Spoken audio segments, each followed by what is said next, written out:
Capítulo 10. O Ministério da Morte. Não escrevi este livro para contar o que está errado com você ou apontar onde você deixou a desejar.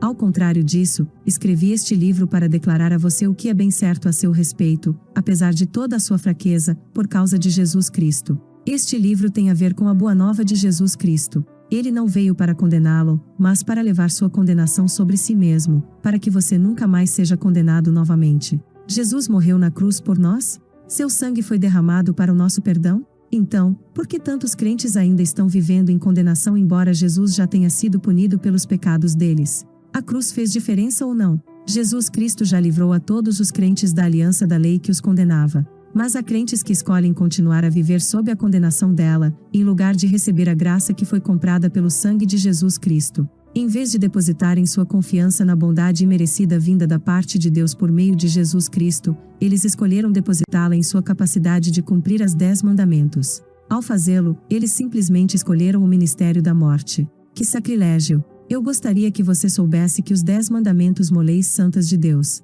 Como ousa chamá-los de ministério da morte? Calma, meu amigo. Não fui eu quem inventou isso. A Bíblia estabelece muito claramente, e, se o ministério da morte, gravado com letras em pedras, se revestiu de glória, a ponto de os filhos de Israel não poderem fitar a face de Moisés, por causa da glória do seu rosto, ainda que desvanecente, como não será de maior glória o ministério do Espírito? Porque, se o ministério da condenação foi glória, em muito maior proporção será glorioso o ministério da justiça. 2 Coríntios 3 versículos 7 a 9. É a Bíblia que descreve os 10 mandamentos, os quais foram escritos e gravados em pedras, como o ministério da morte. Alguns argumentam que o ministério da morte se refere exclusivamente às leis cerimoniais de Moisés, tais como as leis pertinentes a sacrifícios de animais. Portanto, eles dizem que embora não estejamos mais sob as leis cerimoniais, ainda estamos sob as leis morais, ou 10 mandamentos. No entanto, isso não pode ser verdade, pois as leis cerimoniais nunca foram escritas e gravadas em pedras. Elas foram escritas em pergaminho. Somente os 10 mandamentos foram escritos e gravados em pedras, e a Bíblia os chama de ministério da morte. É por isso que a Bíblia também diz no versículo anterior que a letra mata, mas o Espírito vivifica. A aliança da lei mata, mas a aliança da graça dá vida. A aliança da graça é muito mais gloriosa. Eu costumava pensar que Moisés colocava um véu sobre seu rosto, pois sua face resplandecia tão brilhantemente que ele não queria assustar as pessoas. Na verdade, a Bíblia diz que Moisés colocava o véu porque ele não queria que as pessoas soubessem que a glória estava se afastando ou chegando ao fim. Moisés representa a lei, os 10 mandamentos. Ele representa o ministério da morte e da condenação. Se a lei, o ministério da condenação, tinha glória, a Bíblia declara que o ministério da justiça em muito maior proporção será glorioso. Louvado seja Deus porque você e eu estamos sob a nova aliança, a aliança da graça e da justiça. Como a aliança da graça é mais gloriosa que a aliança da lei? A lei exige justiça do homem pecador, enquanto a graça concede justiça ao homem pecador. Deixe-me ilustrar o que quero dizer. A lei diz a um homem que está ficando calvo: o Senhor não deve ficar calvo. O pobre indivíduo segura o pouco cabelo que ainda restou em seu couro cabeludo e diz: não posso evitar. Meu cabelo está caindo. A graça, porém, diz: receba o cabelo, e o indivíduo consegue uma nova cabeleira. Observe, a lei exige perfeição, mas não move um só dedo para ajudar. Então, como ilustrado no caso do camarada ficando calvo, o homem não tem capacidade por si mesmo, não importa o quanto arduamente tente satisfazer a exigência da lei, e assim é amaldiçoado por quebrá-la. A graça, em oposição a isso, concede a perfeição e faz tudo pelo homem por intermédio de Jesus Cristo, e tudo que o homem precisa para fazer isso é crer.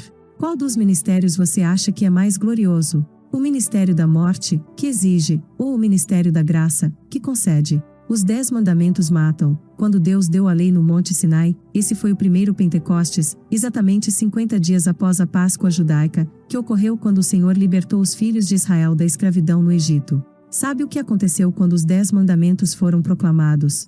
Ao pé do Monte Sinai, 3.000 pessoas morreram. Agora vamos comparar isso com o Novo Testamento. Quando o dia de Pentecoste veio, Deus derramou seu Espírito Santo sobre toda a carne. E qual foi o resultado? Pedro se colocou em pé para pregar o Evangelho e 3.000 pessoas foram salvas naquele dia. O poder para a igreja subjugar o pecado está, na verdade, no fato de ela estar sob a graça, e não quando ela reforça a lei. Ainda hoje, quando você vai a Israel, o povo judeu celebra o dia de Pentecostes como o dia em que Deus deu os 10 mandamentos. Quanto a nós, celebramos o dia de Pentecostes como o dia do nascimento da Igreja e o dia em que Deus nos deu o Espírito Santo. Infelizmente, há muitos crentes que ainda estão celebrando os 10 mandamentos, em lugar de rejubilarem no Espírito na nova aliança, não percebendo que a lei mata, enquanto o Espírito dá vida. Agora que você sabe que os 10 mandamentos são o ministério da morte, pense comigo, o que você acha que acontece quando a Igreja se mantém prisioneira da lei?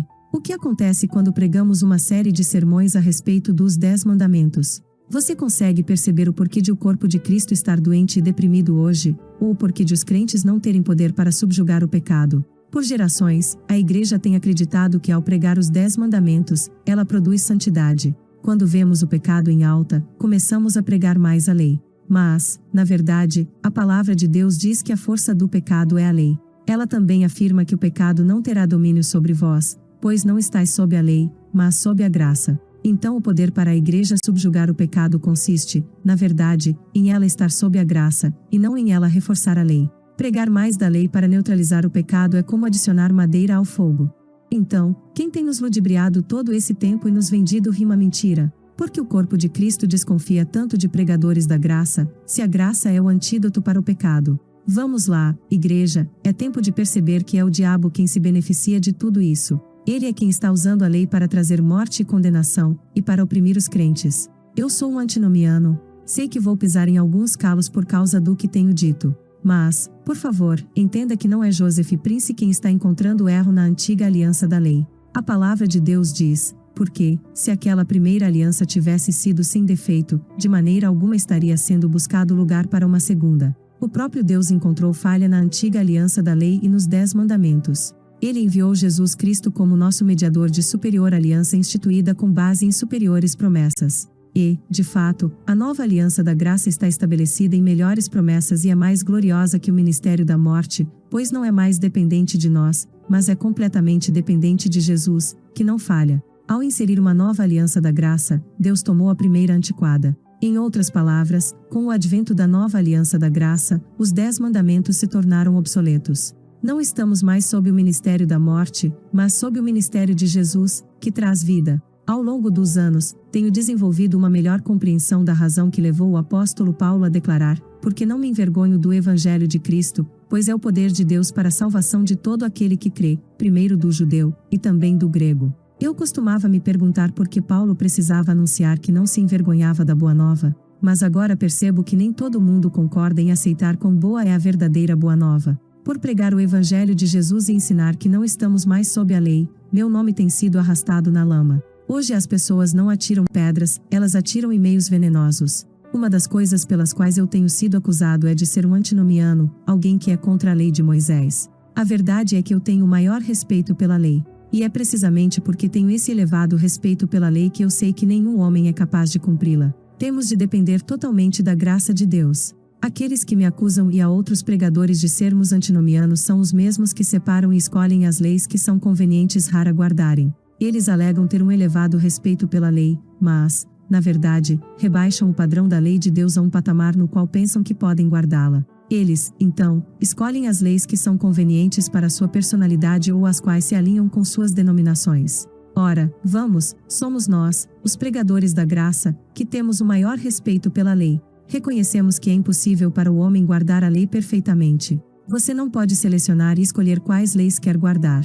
A Bíblia diz que se você quer guardar a lei, deve guardar toda ela, e se você quebra uma, quebra todas. A lei é composta de um todo. Deus não a hierarquiza nem a divide em escalas. E você tampouco pode guardar a lei apenas aparentemente, precisa guardá-la interiormente também. Você conhece alguém, além do próprio Deus, que consegue guardar as leis de Deus perfeitamente todo o tempo? Deixe-me dizer isso explicitamente para que não haja mal-entendidos. Eu sou a favor da lei, para o propósito pelo qual Deus a deu, e você pode me cobrar nisso. Observe, Deus não deu a lei rara a nós para que a cumpríssemos. Ele a deu para que o homem se voltasse para seu próprio fim, para que percebesse sua necessidade de um Salvador.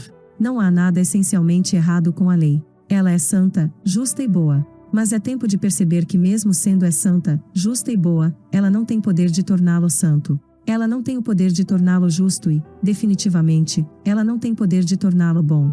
Deus deu a lei para que o homem se voltasse para seu próprio fim, para que percebesse sua necessidade de um Salvador. Antinomiano, seguidor do antinomianismo, doutrina luterana que, em nome da supremacia da fé e da graça divina, prega a indiferença para com a lei. Fonte: Dicionário Wise, nota da tradutora. Você se lembra da analogia que usei no capítulo 2 sobre a lei ser como um espelho que expõe suas falhas? Meu amigo, se você olhar no espelho e vir alguém feio, não culpe o espelho. Não fique louco e esmurre o espelho. Não é culpa do espelho. O propósito do espelho é simplesmente expor suas falhas. Do mesmo modo, a lei não tem culpa. Seu propósito legítimo é expor seus pecados. Ela não foi concebida para tirar seus pecados. De fato, a Bíblia estabelece que a lei foi dada para dar um zoom nos seus pecados, a lei foi introduzida para que a transgressão fosse ressaltada. Sem o espelho, você não teria conhecimento de suas falhas. Do mesmo modo, a palavra de Deus diz que pela lei vem o pleno conhecimento do pecado. 13 Ela também nos diz que a regra da lei é, de maneira que a lei nos serviu de tutor para nos conduzir a Cristo, a fim de que fossemos justificados por fé. O que todos esses versículos lhe comunicam, meu amigo? Eles dizem a você que a lei foi destinada a conduzi-lo para o fim de si mesmo, e o induzem a se desesperar em seus próprios esforços de alcançar os padrões de Deus, e assim você perceberá por si mesmo que precisa de um Salvador. A lei não justificou ninguém, ela condenou o melhor de nós. A graça, porém, salva até mesmo o pior dos homens. No entanto, ainda há pessoas hoje tentando usar os 10 mandamentos para remover seus pecados. Isso é como esfregar o espelho em seus rostos para remover as espinhas. O sangue de Jesus foi derramado no Calvário e por isso seus pecados podem ser perdoados. Comece a crer na Boa Nova hoje. O conhecimento do bem e do mal. Há 2 árvores no Jardim do Éden com as quais você precisa se familiarizar. A primeira é a árvore do conhecimento do bem e do mal. Essa é a árvore da qual Adão e Eva estavam proibidos de comer. Você percebeu que essa árvore não se chamava árvore do conhecimento do mal. Ela se chamava árvore do conhecimento do bem e do mal. Isso porque a árvore é uma figura da lei de Deus, ou dos 10 mandamentos. A lei é o conhecimento do bem e do mal. Deus não queria que o homem compartilhasse da lei. Ele queria que o homem compartilhasse da árvore da vida, a qual é a figura do nosso Salvador Jesus Cristo. Quem quer que compartilhe desta árvore terá vida eterna. Mas, Pastor Prince, o que há de tão errado com o conhecimento do bem e do mal? O que há de errado em conhecer a lei? O perigo é este: você pode conhecer cada vírgula da lei, e ainda assim estar milhas e milhas distante de Deus. Se estiver debaixo da lei, tudo que você terá será religião, não um relacionamento com Deus. Mas Deus está procurando ter um relacionamento conosco, um relacionamento que seja dependente da sua bondade, e somente dela. Quando o homem compartilha da árvore do conhecimento do bem e do mal, começa a depender de seus esforços próprios para fazer o bem e manter-se longe do mal, e quando o homem é dependente de seus esforços próprios, ele está fadado a falhar. Sob outro aspecto, quando o homem compartilha da árvore da vida, ele é completamente dependente de Jesus, e somente dele. Deus está interessado em ter um relacionamento conosco, um relacionamento que seja dependente da sua bondade, e somente dela. Agora, quem plantou a árvore do conhecimento do bem e do mal no jardim? A serpente? Não, foi Deus. De fato, quando Deus tinha criado tudo no Jardim do Éden, ele olhou para tudo que tinha feito e disse que era bom. Isso inclui a árvore do conhecimento do bem e do mal. A árvore do conhecimento do bem e do mal veio do Senhor. Porém, embora a árvore em si fosse boa, não foi bom para o homem compartilhar dela. De igual modo, embora a lei de Deus seja santa, justa e boa, ela não foi concebida para que o homem a guardasse. O homem não tem capacidade de guardá-la. E o homem tampouco pode escolher quais leis guardar. Se falhar em uma, ele falha em todas.